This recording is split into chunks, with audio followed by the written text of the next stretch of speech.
Et c'est le mystère du Sphinx que l'homme a essayé de déchiffrer, puisque l'homme a découvert le Sphinx dans le monde moderne.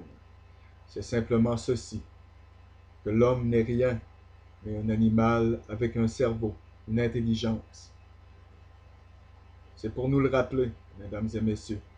C'est pour nous dire que peu importe ce que vous pensez ou à quelle hauteur vous arrivez, vous n'êtes toujours rien qu'un animal avec un intellect. Point à la ligne. Cet enseignement graphique de la dérivation de la puissance sexuelle dans les canaux psychiques montre que les mitraillistes suivaient en substance le modèle de toutes les écoles du mystère qui croyaient à la production d'énergie grâce à la discipline. En cela, elles se distinguent nettement des plus primitives et moins importantes écoles orgiaques qui ne faisaient que pratiquer l'indulgence aveugle, l'immoralité de masse, ainsi de suite.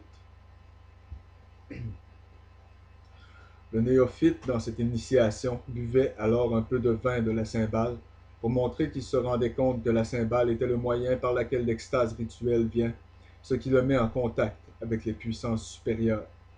Maintenant, deux longues lignes d'initiés s'agenouillaient de chaque côté des bancs de pierre qui traversaient la crypte.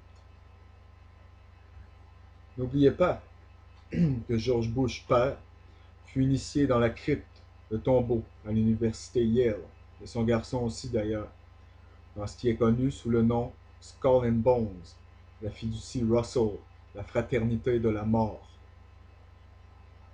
Maintenant, rappelez-vous, deux lignes d'initiés s'agenouillaient de chaque côté des bancs de pierre basses qui traversaient la crypte, et alors que le nouveau membre, accompagné par les prêtres qui l'initiaient, marchait le long de l'île centrale pour la consommation du pain.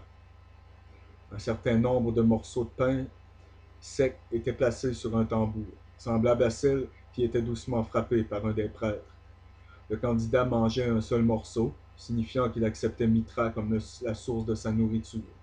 Ce pain, selon leur croyance, avait été exposé aux rayons du soleil pour absorber une partie de sa qualité, et donc l'adorateur était participant de la nature du soleil elle-même dans ce respect rituel.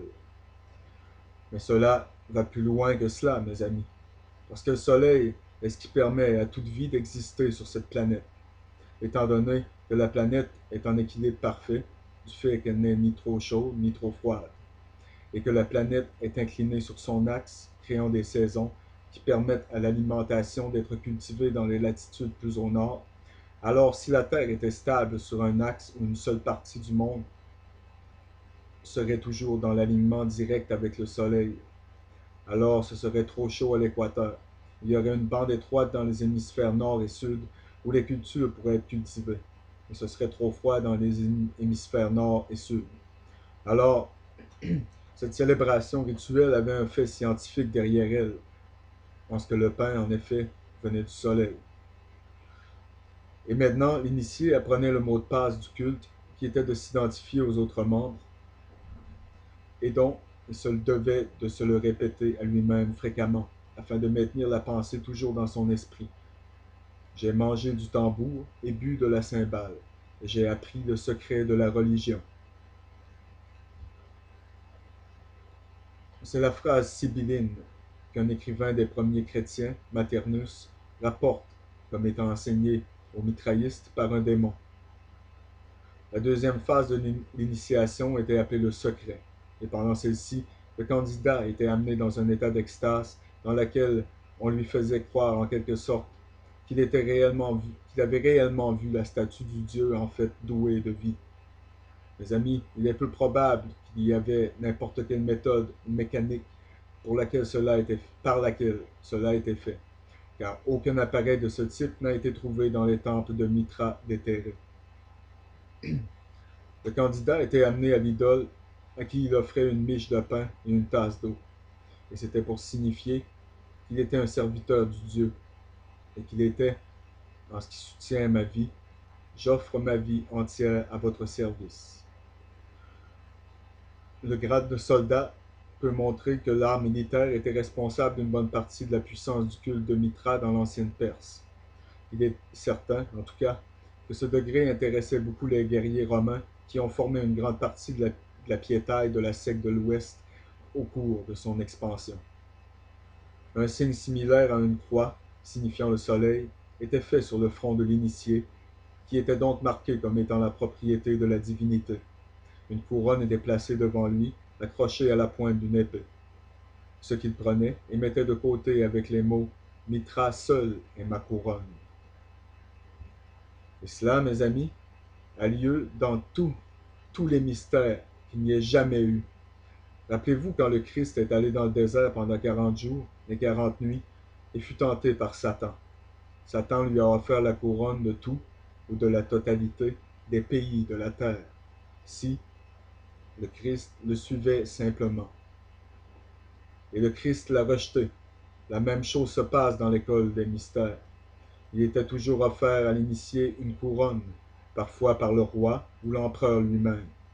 Et s'il accepte la couronne, il est considéré comme indigne, et étant donné que ce serait interprété comme une menace pour l'utilisateur réel de la couronne, aurait probablement été exécuté.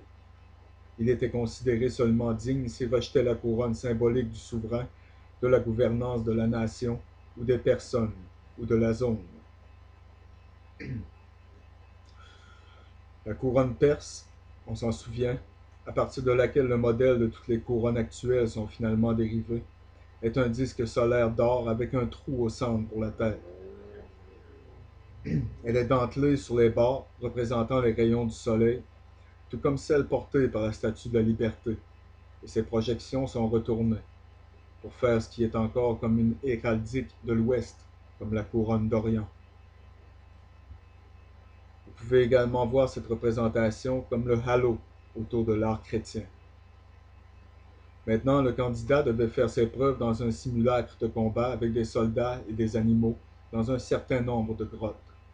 Quand l'empereur Commodus passa à ce degré d'initiation, il tua effectivement l'un des participants, bien qu'il devait seulement faire un meurtre symbolique.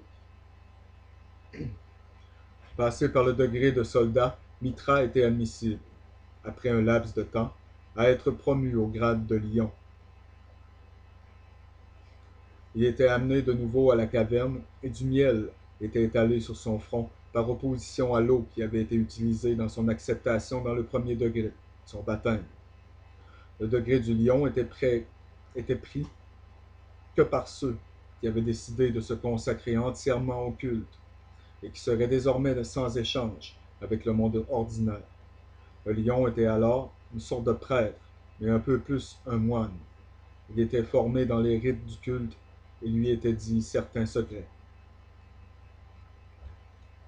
Le degré du lion de Mitra ne pouvait être accordé que lorsque le soleil occupait le signe zodiacal du lion, et qui est du 21 juillet au 20 août, au cours du mois perse de Assad, le lion. Maintenant, il y a une bonne dose de tradition astrologique dans le mitraïsme et également un mélange de numérologie kabbalistique.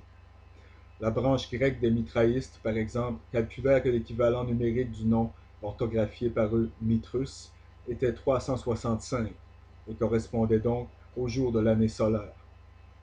Eh bien, puisque la divinité était le soleil, alors c'est exactement ce que cela aurait dû être. Dans le sens purement magique, le mitraïsme a que les deux, le nom de Dieu et le rang que la personne détient dans le culte, ont un pouvoir magique. Ainsi, si une personne veut réaliser quelque chose, il doit se concentrer sur le mot mitra, tout en se préparant pour lui-même le repas de cérémonie en battant tour à tour un tambour et des cymbales. Que l'effet de l'initiation était de produire une personne d'un caractère droit et amplement démontré, est amplement démontré par la littérature de l'époque romaine, dans laquelle les mitraïstes étaient généralement considérés comme des personnes dignes de confiance et améliorées. Mais leurs ennemis pouvaient rapprocher à leurs propres partisans. Cela montrait la vitalité de la croyance mitra. Tertullien, dans son Di Corona, qui est en latin pour la couronne, qu'il composa dans le IIIe siècle chrétien, réprimandait les chrétiens en attirant leur attention sur les mitraïstes à titre d'exemple. Di Corona signifie en fait la couronne d'épines.